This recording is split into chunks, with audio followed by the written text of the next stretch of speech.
Hi friends, welcome to Purnima Kannada blog channel. ಇವತ್ತು ನಾನು ನಿಮಗೆ ನಮ್ಮ ಹಳ್ಳಿ ಸ್ಟೈಲ್ ಸ್ಪೆಷಲ್ ಮಸಾಲ ರಾಗಿ ರೊಟ್ಟಿ ಖಡಕ್ಕಾಗಿ ಹೇಗೆ ಮಾಡೋದು ಅಂದ್ಬಿಟ್ಟು ಹೇಳ್ಕೊಡ್ತಾ ಇದ್ದೀನಿ. ಸೊ ಮೊದಲನೇದಾಗಿ ದೊಡ್ಡದಾಗಿರೋ ಬಾಣಲೆ ತೊಗೊಳ್ಳಿ. ಅದಕ್ಕೆ 2 ಕಪ್ಪಷ್ಟು ರಾಗಿ ಹಿಟ್ಟನ್ನ ನೀವು ತೊಗೋಬೋದು. ಅಂಗಡಿಲಿ ಇರೋದು ಅದನ್ನ ತೊಗೋಬೋದು ಅಥವಾ ಮನೇಲೇ ಇರೋದನ್ನಾದರೂ ನೀವು ಯೂಸ್ ಮಾಡ್ಬೋದು. ಅದಕ್ಕೆ ನಾನು ಇಲ್ಲೊಂದು 1/2 ಸ್ಪೂನಷ್ಟು ಪುಡಿ ಉಪ್ಪನ್ನ ಹಾಕ್ಕೊಂಡಿದ್ದೀನಿ. ಯಾವುದೇ ಕಾರಣಕ್ಕೂ ಉಪ್ಪು ಹಾಕ್ಬೇಡಿ, ಅದಕ್ಕೆ ಕರಗಲ್ಲ, ಬೇಗ ಅಲ್ಲಲ್ಲಿಗೆ ಹಾಗಾಗಿ ಸಿಗುತ್ತೆ. ಹಾಗಾಗಿ ಸೊ ನೆಕ್ಸ್ಟ್ ಬಂದುಬಿಟ್ಟು ನಾನಿಲ್ಲಿ 2 ಕಪ್ಪಿಗೆ 1 ಕಪ್ಪಷ್ಟು ವಾಟರ್ನ ಆ್ಯಡ್ ಮಾಡಿದ್ದೀನಿ. ನಾನಿಲ್ಲಿ ಟೋಟಲ್ ತೊಗೊಂಡ್ರೆ ಅದು ಬಂದುಬಿಟ್ಟು 3 ಕಪ್ಪಷ್ಟು ರಾಗಿ ಹಿಟ್ಟನ್ನ ತೊಗೊಂಡಿದ್ದೀನಿ. ನಿಮಗೆ ಬೇಕು ಅಂದರೆ ನೀವು ಜಾಸ್ತಿ ಕೂಡ ತೊಗೋಬೋದು. ನಾನಿಲ್ಲಿ ಫಸ್ಟಿಗೆ 2 ಕಪ್ ಮಾತ್ರ ತೊಗೊಂಡಿದ್ದೀನಿ, ಯಾಕೆಂದರೆ ಹಿಟ್ಟೇನಾದರೂ ತೆಳ್ಳಗಾದರೆ ಹಿಟ್ಟಿಂದು ಒಂದು ತ್ಯಾವ ನೋಡ್ಕೊಂಡು ನಾನು ಕಲಿಸ್ಕೊಳ್ಳೋಣ ಅಂತ ಅಂದ್ಬಿಟ್ಟು. ಸೊ ಹಾಗಾಗಿ ನಾನಿಲ್ಲಿ 2 ಕಪ್ಪಷ್ಟು ಮಾತ್ರ ನಾನು ಹಿಟ್ಟು ತೊಗೊಂಡಿದ್ದೀನಿ. ಅದನ್ನು ಚೆನ್ನಾಗಿ ಚೂರು ಗಂಟಿಲ್ದಂಗೆ ನೀಟಾಗಿ ಕಲಿಸ್ಕೋಬೇಕು. ನೋಡಿ ನಾನಿಲ್ಲಿ ತೋರಿಸ್ತಾ ಇದ್ದೀನಲ್ಲ, ಆ ಥರ ಕೈಲಿ ಅಂಟ್ಕೊಂಡಿರೋದನ್ನೆಲ್ಲ ಒಂದು ಸ್ಪೂನ್ ಮುಖಾಂತರ ಅದನ್ನು ತೆಗೆದುಬಿಟ್ಟು ಮತ್ತೆ ನೀಟಾಗಿ ಎಲ್ಲ ಕಡೆ ಕಲಿಸ್ಕೋಬೇಕು. ನೋಡಿ ಇವಾಗ ಹಿಟ್ಟು ನಾನು ಹೇಳ್ದೆ ಅಲ್ವ ತೆಳ್ಳಗಾಗುತ್ತೆ ಅಂದ್ಬಿಟ್ಟು, ಇದಕ್ಕೆ ಇನ್ನೊಂದು ಅರ್ಧ ಕಪ್ಪಷ್ಟು ನಾನು ಹಿಟ್ಟನ್ನ ಸೇರಿಸ್ಕೊಂಡಿದ್ದೀನಿ. ಹಾಗೆ ಇನ್ನೊಂದು ಸ್ವಲ್ಪ ಸೇರಿಸ್ಕೊಂಡು ಚೆನ್ನಾಗಿ ಹಿಟ್ಟು ಚಪಾತಿ ಹಿಟ್ಟಿನ ಥರ ಬರೋ ಥರ ಕಲಿಸ್ಕೋಬೇಕು. ಸೊ ನೋಡಿ ಸ್ವಲ್ಪನೇ ಸೇರಿಸ್ಕೊಂಡು ಕಲಿಸ್ಕೋಬೇಕು.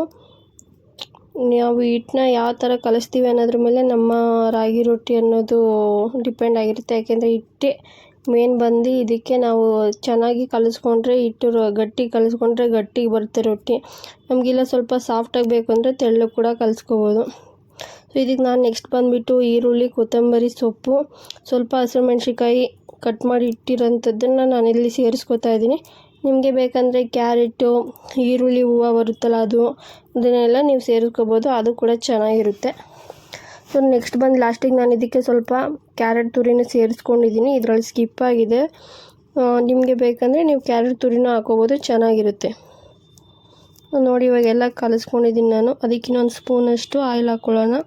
ಆಯಿಲ್ ಹಾಕೋದ್ರಿಂದ ನಮಗೆ ಹೀಟ್ ಮಾಡಬೇಕಾದ್ರೆಲ್ಲ ಮೇಲೆ ಒಂಥರ ವೈಟು, ರೊಟ್ಟಿ ಹಾಕಿದಾಗ ಮೇಲೆ ಒಂಥರ ವೈಟ್ ಬರುತ್ತೆ ಗೊತ್ತಾ, ಬೆಳ್ಳಗಾಗುತ್ತೆ. ಹಾಗೆಲ್ಲ ಆಗಲ್ಲ.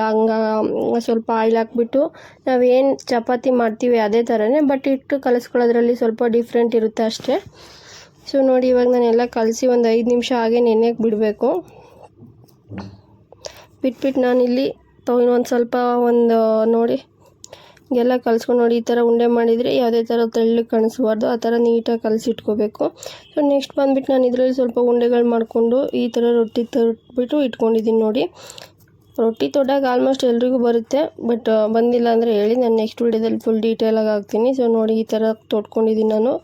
ಅದಕ್ಕೆ ಬಂದುಬಿಟ್ಟು ನೀವು ಬಟರ್ ಶೀಟ್ನಾದರೂ ತೊಗೋಬೋದು, ಇಲ್ಲ ರೊಟ್ಟಿ ಮಾಡೋಕ್ಕೆ ಅಂತ ಅಂದ್ಬಿಟ್ಟು ಶೀಟ್ಗಳು ಬರುತ್ತೆ ಅದನ್ನಾದರೂ ತೊಗೋಬೋದು. ಇಲ್ಲ ನಾನು ಈ ಎಣ್ಣೆ ಪ್ಯಾಕೆಟ್ ಬರುತ್ತಲ್ಲ ಅದನ್ನೇ ಕಟ್ ಮಾಡಿ ಇಟ್ಕೊಂಡು ಅದ್ರಲ್ಲಿ ಕೂಡ ಮಾಡ್ಬೋದು. ಇಲ್ಲ ನಾರ್ಮಲ್ ಪ್ಲಾಸ್ಟಿಕ್ನ ನೀಟಾಗಿ ರೊಟ್ಟಿ ಶೇಪಲ್ಲಿ ಕಟ್ ಮಾಡಿಕೊಂಡು ಅದ್ರಲ್ಲಿ ಕೂಡ ಮಾಡ್ಕೋಬೋದು. ಸೊ ನಾನಿಲ್ಲಿ ಬಟರ್ ಪೇಪರ್ ಮೇಲೆ ಮಾಡ್ಕೊಡ್ತಾ ಇದ್ದೀನಿ. ಸೊ ಅದು ಮಾಡ್ಕೊಬಿಟ್ಟು ಇವಾಗ ನೋಡಿ ಮೊದಲು ತವಾನ ಕಾಯಕ್ಕಿಟ್ಟು ಅದ್ರ ಮೇಲೆ ಒಂದು ಸ್ಪೂನಷ್ಟು ಎಣ್ಣೆ ಹಾಕಿ ಎಲ್ಲ ಕಡೆ ಸ್ಪ್ರೆಡ್ ಮಾಡಬೇಕು. ಅದಾದಮೇಲೆ ನಾವು ಏನು ರೊಟ್ಟಿ ರೆಡಿ ಮಾಡಿ ಇಟ್ಕೊಂಡಿರ್ತೀವಲ್ವ ಅದನ್ನು ಹಾಕಬೇಕು. ಇದು ನಾವು ಕೈಲೇ ತೊಟ್ಟಿರೋ ಅಂಥದ್ದು, ರೌಂಡಕ್ಕೆ, ಯಾವುದೇ ಥರ ಮಿಷಿನಲ್ಲಿ ಮಾಡಿರೋದಲ್ಲ. ಅದು ಚೆನ್ನಾಗಿ ನಿಮ್ಗೆ ಯಾವ ಶೇಪ್ ಬೇಕು ಆ ಶೇಪ್, ರೌಂಡ್ ಶೇಪ್ ಬರಲಿಲ್ಲ ಅಂದರೆ ನೀವು ರೌಂಡಕ್ಕಿರೋದೊಂದು ಯಾವ್ದಾದ್ರು ಪ್ಲೇಟ್ ಆಗಿರ್ಬೋದು, ಬಟ್ಲಾಗಿರ್ಬೋದು, ಅಥವಾ ಒಂದು ತಟ್ಟೆ ಶೇಪಲ್ಲಿ ನೀವು ಕಟ್ ಮಾಡ್ಕೋಬೋದು. ನೀಟಾಗಿ ಕಟ್ ಮಾಡ್ಕೊಬಿಟ್ಟು ಈ ಥರ ನೀಟಾಗಿ ಎಲ್ಲ ಸೈಡು ಕೂಡ ಚೆನ್ನಾಗಿ ಬೇಯಿಸ್ಕೋಬೇಕು.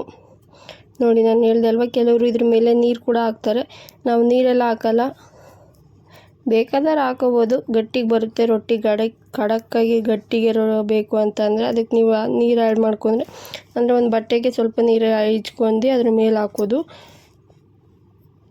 ಆ ಥರ ಬೇಕು ಅಂದರೆ ಕೇಳಿ, ನಾನು ನಿಮಗೆ ನೆಕ್ಸ್ಟ್ ವಿಡಿಯೋದಲ್ಲಿ ನಾನು ಮಾಡಿ ತೋರಿಸ್ತೀನಿ. ಸೊ ನೋಡಿ ಫ್ರೆಂಡ್ಸ್, ಇಷ್ಟೇ, ತುಂಬ ಸಿಂಪಲ್ಲಾಗಿ ರೊಟ್ಟಿ ಮಾಡೋ ವಿಧಾನ. So thanks for watching. ಇಷ್ಟ ಆಗಿದ್ರೆ ಲೈಕ್ ಮಾಡಿ, ಶೇರ್ ಮಾಡಿ ಆ್ಯಂಡ್ ಸಬ್ಸ್ಕ್ರೈಬ್ ಮಾಡಿ.